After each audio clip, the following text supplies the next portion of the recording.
የዓለም አቀፉ አቶሚክ ኤነርጂ ኤጀንሲ ኃላፊ ከኢራን የውጭ ጉዳይ ሚኒስትር በኢራንና በተባበሩት መንግስታት የኒውክሌር ኤጀንሲ መካከል ስላለው የትብብር ሁኔታ ተወያይተዋል ይላል ዛሬ ፕሬስ ቲቪ ባሰራጨው ዘገባ። እሁድ ዕለት ከአባስ አራግቺ ጋር በስልክ ባደረጉት ቆይታ የኤጀንሲ ዋና ዳይሬክተር ራፋኤል ግሮሲ በኢራንና በዩናይትድ ስቴትስ መካከል ያለውን ቀጥተኛ ያልሆነ ንግግር በድጋሚ በደስታ ተቀብለናል ብለዋል። ኤጀንሲው በኒውክሌር ቴክኖሎጂ መስክ የዓለም ትብብር ማዕከል ሲሆን ደህንነቱ የተጠበቀ አስተማማኝና ሰላማዊ ኒውክሌር ቴክኖሎጂ አጠቃቀምን በመላው ዓለም ማስረጽ እንደሚሰራ የድርጅቱ ድረገጽ ላይ የተገኘው መረጃ ይጠቁማል። ከ40 ዓመታት በላይ በኒውክሌር ቴክኖሎጂ ዙሪያ የዲፕሎማትነት ልምድ አላቸው የሚባሉት አርጀንቲናዊ ዓለም አቀፍ አቶሚክ ኤነርጂ ኤጀንሲ ዋና ዳይሬክተር ራፋኤል ግሮሲ እንደ አውሮፓውያን አቆጣጠር ከህዳር 3 2019 ዓ.ም ጀምሮ ይህን ኃላፊነት እንደተረከቡ ይታወሳል። ኤጀንሲው ባለው የኢራንና አሜሪካ ንግግር ሂደት ውስጥ ማንኛውንም ድጋፍ ለማድረግ ዝግጁ መሆኑን አስታውቀዋል። የኢራን ከፍተኛ ዲፕሎማት በበኩላቸው ኤጀንሲው የኢራንን የኒውክሌር ጉዳዮች በተመለከተ በኤጀንሲው ተግባርና የህግ ስልጣን ማዕቀፍ ውስጥ ያለው ሚና አጉልተው ተናግረዋል።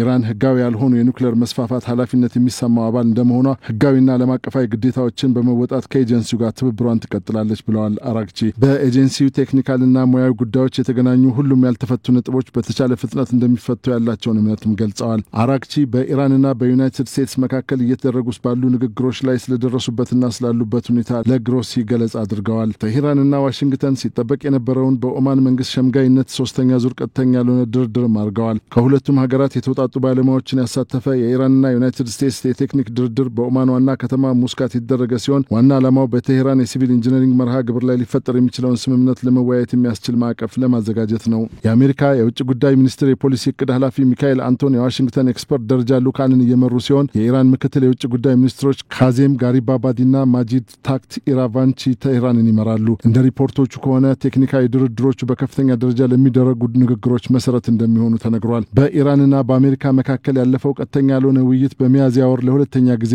በሮም ኦማን ኤምባሲ ተካሂዷል። ሶስተኛ የተባለው ንግግርም በኦማን ባሳለፍነው ቅዳሜ የተደረገ ሲሆን ለቀጣዩ ዙር ድርድር ከሳምንት በኋላ ሌላ ቀጠሮ ተይዟል። ኢራን የድርድሩ ስኬት በሌላኛው ወገን በጎ ፍቃድ በቁም ነገርና በተጨባጭ ሁኔታ ላይ የተመሰረተ መሆኑን አጽንኦት ሰጥታለች። የኢራን የውጭ ጉዳይ ሚኒስትር ቃል አቀባይ እንዳሉት የኢራን የልኡካን ቡድን ካለፉት ልምዶችና ከአሜሪካ መንግስት ባህሪ በመነሳት እያንዳንዱን የውይይት ሂደት በጥንቃቄ ይከታተላል። የኢራን የውጭ ጉዳይ ሚኒስትር አባስ አራግቺ ለ10 ዓመታት የዘለቀውን የኒውክሌር ግጭት ለመፍታት የታለመው ድርድር ሊያመጣ የሚችለውን ስኬት በማሰብ ጉዳዮችን በጣም በጥንቃቄ እናያለን ሲሉ ተናግረዋል። በአንጻሩ ደግሞ የአሜሪካ ፕሬዝዳንት ዶናልድ ትራምፕ ቴህራን የኒውክሌር ቦምብ እንዳትሰራ የሚያረጋግጥ አዲስ ስምምነት ከኢራን ጋር ለመድረስ የተማመኑ መስለዋል።